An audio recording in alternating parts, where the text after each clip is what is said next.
Hai semuanya, jangan cuma berharap, sebuah ungkapan sederhana yang sering kali kita dengar, namun menyimpan makna yang begitu dalam dan relevan dalam setiap sendi kehidupan kita.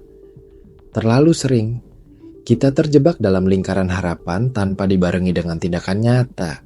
Kita berharap akan ada keajaiban yang datang mengetuk pintu, berharap nasib baik tiba-tiba menghampiri, atau berharap masalah akan selesai dengan sendirinya tanpa perlu kita campur tangan. Harapan memang penting. Ia adalah bahan bakar yang mendorong kita untuk terus bermimpi, berimajinasi, dan menetapkan tujuan. Namun, harapan yang mandek, yang tidak diikuti oleh langkah konkret, akan menjadi belenggu yang justru menghambat kemajuan kita.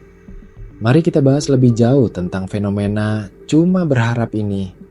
Bayangkan seseorang yang ingin memiliki tubuh ideal. Dia berharap badannya langsing, ototnya kencang, dan sehat secara keseluruhan.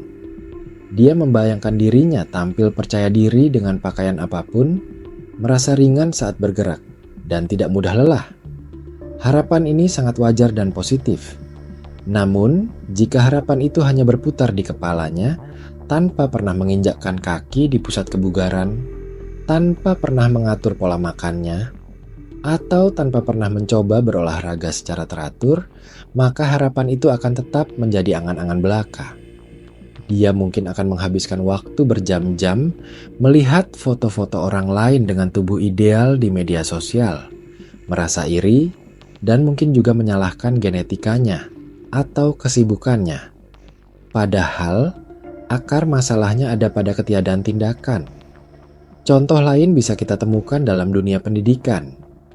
Seorang siswa berharap mendapatkan nilai bagus dalam ujian akhir. Dia membayangkan bagaimana bangganya orang tuanya, bagaimana teman-temannya akan memberikan selamat, dan bagaimana ia bisa melanjutkan pendidikan ke jenjang yang lebih tinggi. Harapan itu adalah motivasi yang kuat. Namun, jika harapan itu tidak diikuti dengan belajar tekun, mengulang materi yang sulit, bertanya kepada guru, atau mengerjakan latihan soal, maka harapan itu akan pupus.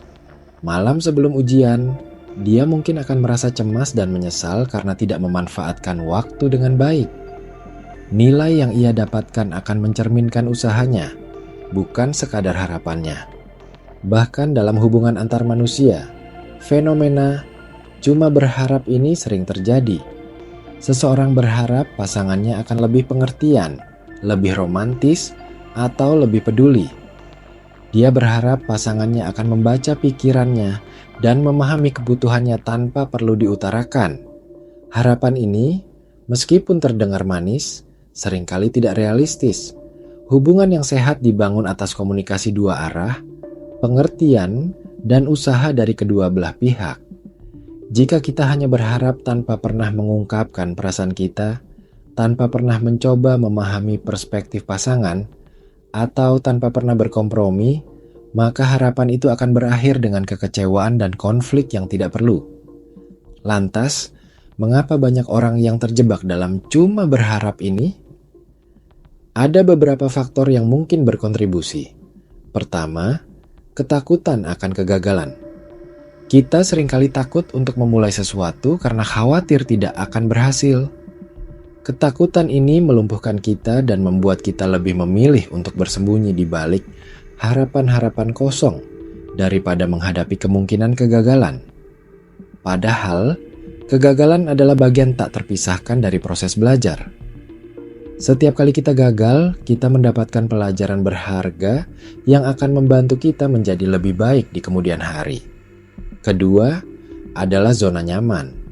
Kita cenderung nyaman dengan rutinitas kita, bahkan jika rutinitas itu tidak membawa kita kemana-mana. Melangkah keluar dari zona nyaman berarti menghadapi ketidakpastian dan tantangan baru, yang seringkali terasa menakutkan. Padahal, pertumbuhan sejati terjadi di luar zona nyaman kita. Hanya dengan menghadapi ketidaknyamanan, kita bisa menemukan potensi tersembunyi dalam diri kita.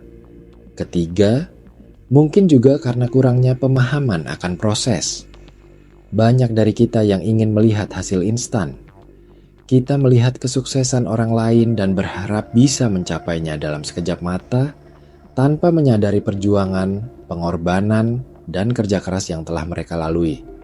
Padahal, setiap pencapaian besar adalah hasil dari serangkaian langkah kecil yang konsisten dan berkesinambungan. Tidak ada jalan pintas menuju kesuksesan. Keempat, dan ini cukup krusial, adalah pengaruh media sosial. Kita terpapar pada gambaran hidup yang serba indah dan sempurna dari orang lain. Kita melihat highlight reel kehidupan mereka, bukan behind the scenes perjuangan mereka. Ini bisa memicu perbandingan sosial yang tidak sehat dan membuat kita merasa kurang atau tidak mampu. Akhirnya, kita hanya bisa berharap untuk menjadi seperti mereka tanpa mengambil langkah-langkah yang diperlukan untuk mencapainya. Jadi, bagaimana caranya agar kita tidak lagi cuma berharap? Langkah pertama adalah mengubah pola pikir. Kita perlu memahami bahwa harapan tanpa tindakan adalah ilusi. Harapan adalah kompas, penunjuk arah, tetapi tindakanlah yang menggerakkan kapal kita menuju tujuan. Mulailah dengan menetapkan tujuan yang jelas dan spesifik. Jangan hanya mengatakan, "Saya ingin sukses," tetapi tentukan apa arti sukses bagi Anda. Apakah itu mendapatkan promosi, menyelesaikan sebuah proyek, atau memulai bisnis baru? Semakin spesifik tujuan Anda, semakin mudah Anda merumuskan langkah-langkah untuk mencapainya. Setelah menetapkan tujuan, pecah tujuan besar itu menjadi langkah-langkah kecil yang lebih mudah dicapai. Jika Anda ingin menulis buku, jangan langsung berpikir tentang 100.000 kata. Mulailah dengan menulis 1 paragraf setiap hari, lalu 1 halaman, dan seterusnya. Langkah-langkah kecil ini akan terasa lebih mudah dikelola dan akan membangun momentum. Setiap kali Anda menyelesaikan 1 langkah kecil, Anda akan merasakan kepuasan dan motivasi untuk melanjutkan ke langkah berikutnya. Penting juga untuk memiliki jadwal dan disiplin. Alokasikan waktu khusus setiap hari atau setiap minggu untuk mengerjakan tujuan Anda. Perlakukan waktu itu seperti janji temu yang tidak bisa dibatalkan. Konsistensi adalah kunci. Sedikit demi sedikit, lama-lama menjadi bukit. Tindakan-tindakan kecil yang konsisten akan membawa Anda lebih dekat pada tujuan Anda daripada upaya besar yang dilakukan sesekali. Jangan takut untuk meminta bantuan atau mencari bimbingan. Jika Anda merasa terjebak atau tidak tahu harus memulai dari mana, carilah mentor, ikuti kursus, atau bacalah buku yang relevan. Ada banyak sumber daya di luar sana yang bisa membantu Anda. Ingatlah bahwa tidak ada yang sukses sendirian. Belajar dari pengalaman orang lain bisa menghemat waktu dan energi Anda.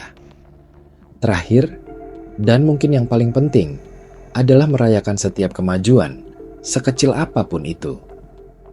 Ketika Anda mencapai sebuah tonggak kecil, berikan apresiasi kepada diri sendiri.